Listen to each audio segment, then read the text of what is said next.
এটা হলো আমাদের ফেভারিট প্লেস। যখনই আমরা এখানে আসি ফুল এনজয় করি। আমাদের রুম থেকে মাত্র 5 মিনিট রাস্তা। এটা হলো সাবরমতী নদী, সাবরমতী রিভার ফ্রন্ট। আমাদের একদম ফেভারিট প্লেস। যখনই আমরা আসি এখানে আমরা মজা নিই। এটা হলো প্রতাপ, সঙ্গে আছে ভম্বল।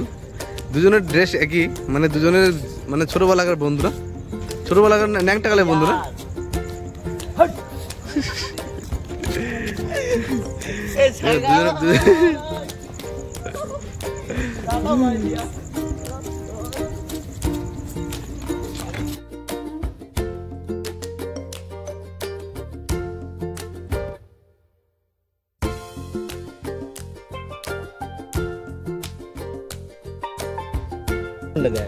रात को बज रहे कितना 2:30 मतलब 2:30 को हम लोग यहाँ पे रात को रिवर फ्रंट में अड्डा मारने के लिए आया।